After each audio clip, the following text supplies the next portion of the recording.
Okay, तो देखो आज हम लोग लाइव प्रोसेसेस क्लास 10th का जैप प्रक्रम जो यूनिट है उसका फर्स्ट लेसन न्यूट्रिशन पोषण को हम लोग देखेंगे। ठीक, और एग्जाम नजदीक आ गया है। क्लास 10th का बोर्ड एग्जाम होने वाला है फरवरी में, समय बिल्कुल भी कम है। तो उसके लिए तुम लोग के लिए क्या करेंगे कि इजी बना देंगे, क्योंकि जैसा पता है कि जो स्टेट बोर्ड में यानी कि एग्जाम में जो क्वेश्चन आने वाले हैं वो 80 में से तुम्हें 40 क्वेश्चन सिर्फ एमसीक्यू रहेगा। तो एमसीक्यू पे जो है फोकस करना है।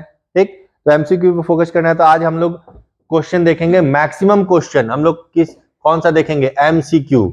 एमसीक्यू यानी कि मल्टीपल चॉइस क्वेश्चन, वस्तुनिष्ठ प्रश्न को हम लोग कवर करेंगे। ये पढ़ाए भी है चैप्टर, ऑलरेडी जो पूरा चैप्टर है उसको पढ़ा दिए हैं जैव प्रक्रम और पोषण के बारे में। ठीक, तो हम लोग क्वेश्चन को देखेंगे और क्वेश्चन देखने के साथ साथ क्या देखेंगे? एक एक क्वेश्चन और उसका ऑप्शन, और ऑप्शन के साथ उसको मैं एक्सप्लेन कर दूंगा कि उससे रिलेटेड जो भी क्वेश्चन आएगा तो एग्जाम में तुम लोग लिख सको। ठीक, तो चलो सबसे पहले थोड़ा सा मैं ब्रीफ में बता देता हूं जैव प्रक्रम क्या होता है। जैव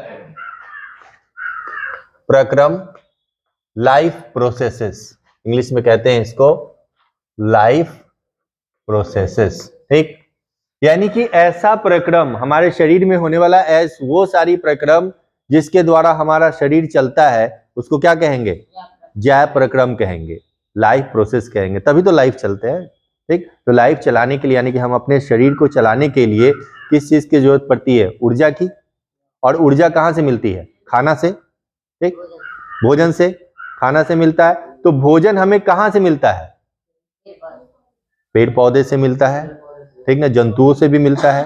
तो भोजन हमें खाना से, पेड़ पौधे से मिलेगा और जंतुओं से मिलेगा, और भोजन हम प्राप्त करेंगे। तो पहला चैप्टर जो है लाइफ प्रोसेसेस का वो क्या हुआ?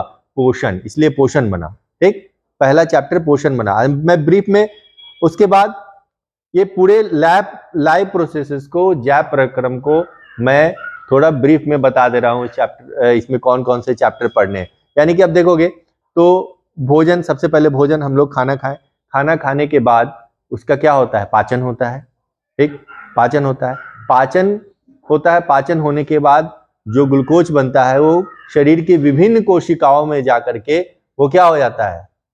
जमा होता है। ठीक, और वहां पे श्वसन की क्रिया होती है, यानी कि रेस्पिरेशन की क्रिया होती है। और उसके बाद क्या होता है? रेस्पिरेशन के बाद वह एनर्जी हमें देता है, एटीपी के फॉर्म में एनर्जी देता है। तो दूसरा चैप्टर जो होता है, दूसरा चैप्टर है जैव प्रक्रम, वो है श्वसन। ठीक ना, श्वसन चैप्टर है, रेस्पिरेशन है। जब श्वसन होगी, मेटाबॉलिज्म की क्रिया होगी, उसके लिए, श्वसन करने के लिए हमें किस चीज की जरूरत पड़ती है? ऑक्सीजन की। तो ऑक्सीजन कहाँ से आता है? इन्वायरमेंट से लेते हैं, बाहर से। और बाहर से लेते हैं, लेने के बाद वो ऑक्सीजन शरीर के विभिन्न कोशिकाओं में पहुंचता है। किसके थ्रू पहुंचता है? हीमोग्लोबिन, ब्लड के थ्रू। तो अगला जो चैप्टर है वो बना कौन सा? नहीं, परिवहन। परिवहन यानी कि ट्रांसपोर्टेशन, हार्ट उसमें हेल्प करता है। उसके बाद एक लास्ट चैप्टर है उत्सर्जन। तो ये सारे चैप्टर को एक एक करके हम लोग डील करेंगे। ओके, तो चलो अब क्वेश्चन पे आते हैं हम लोग कि कौन कौन से इंपॉर्टेंट क्वेश्चन है वो आ सकता है एग्जाम में। ठीक, तो मैं चैप्टर वाइज क्वेश्चन को बनाया हूं और उस क्वेश्चन को हम लोग करते हैं। तो पहला क्वेश्चन देखो, मैं क्वेश्चन बोलूंगा, ऑप्शन भी इसका बता दूंगा। जो इंपॉर्टेंट, जहां पे जो चीजें इंपॉर्टेंट होगी उसको मैं एक्सप्लेन कर दूंगा।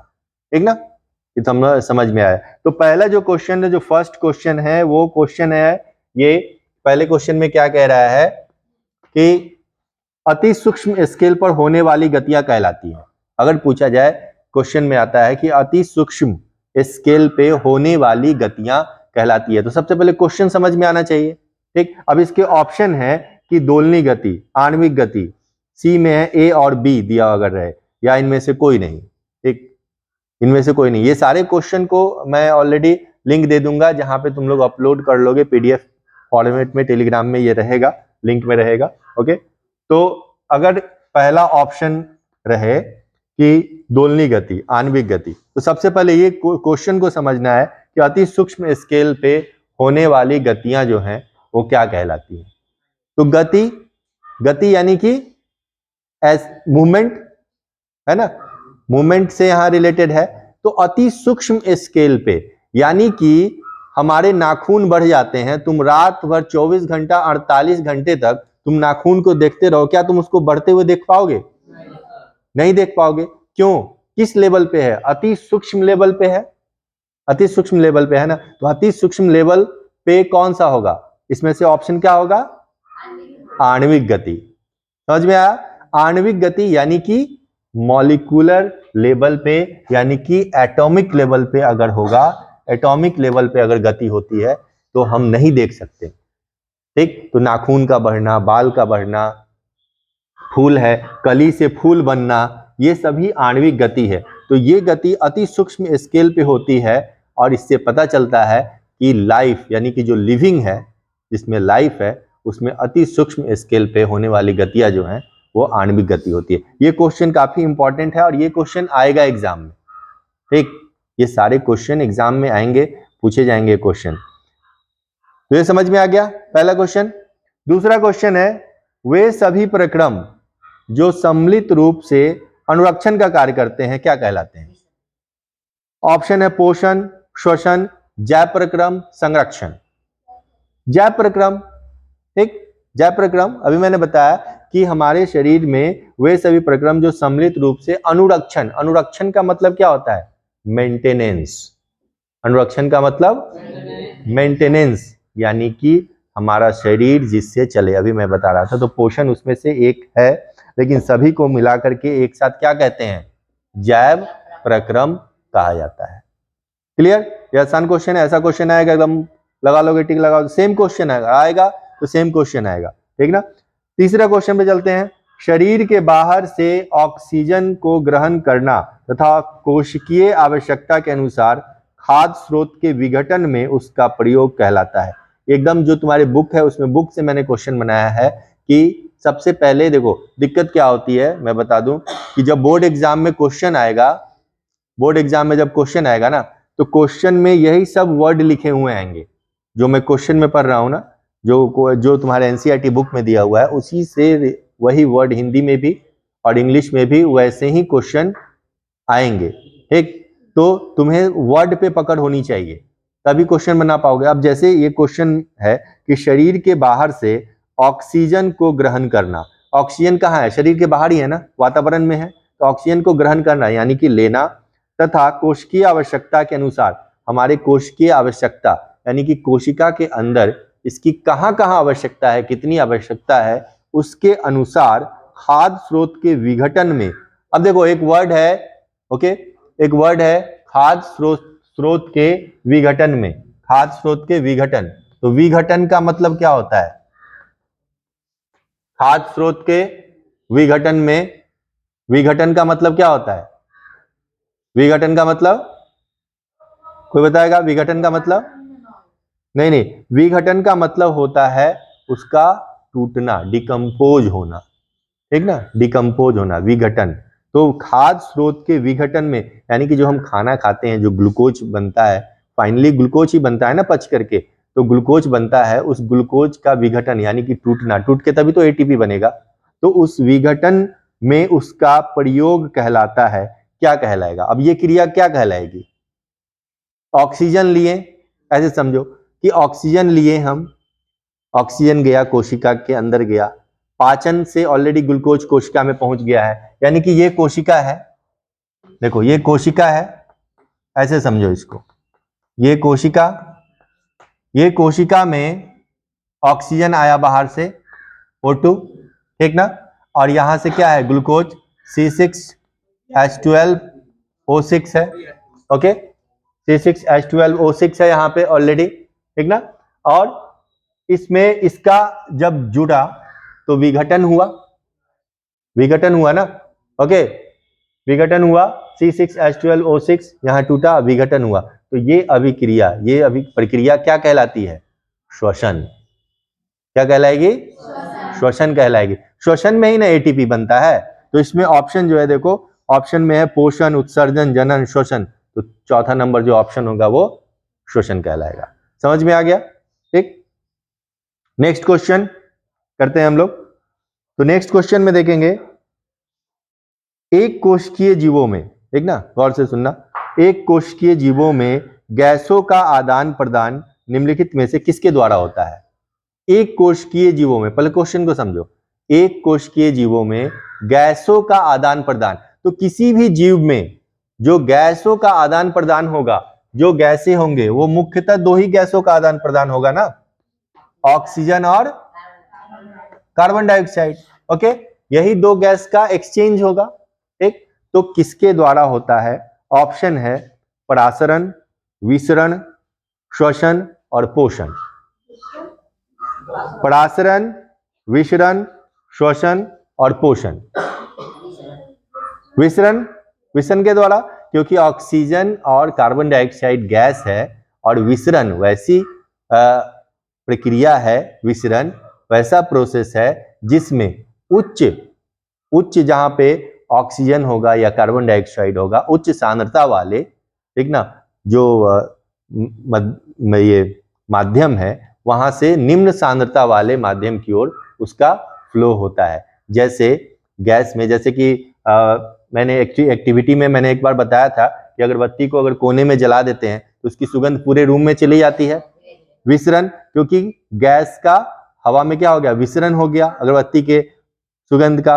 ओके, तो वहां हो जाता है, वो सूंघने को मिलता है या उसकी सुगंध जो है वो फैल जाती है। तो गैसों का आदान प्रदान जो होगा मुख्यतः किसमें? एक कोशिकीय जीव में। तो एक कोशिकीय जीव में देखोगे, एक कोशिकीय जीव का जो बॉडी होता है वो कैसा होता है? वो एक कोशिकीय जीव का जो बॉडी होता है, जैसे ये अमीबा है, ये भी एक कोशिकीय जीव है। इसका ये प्लाज्मा मेम्ब्रेन, जिसको प्लाज्मा लेमा बोलते हैं, ठीक ना, और ये डायरेक्ट इन्वायरमेंट के कांटेक्ट में है।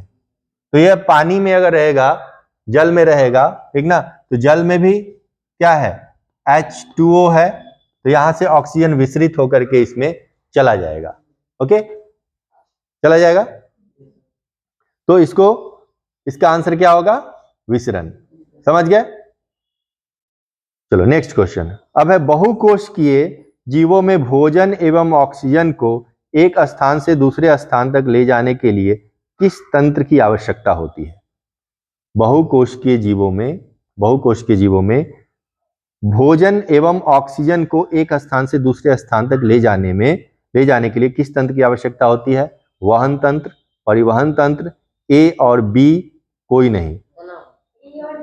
हाँ, ए और बी दोनों होगा, क्योंकि अभी मैंने बताया था कि वहन तंत्र और परिवहन तंत्र दोनों क्या है? सेम नाम है।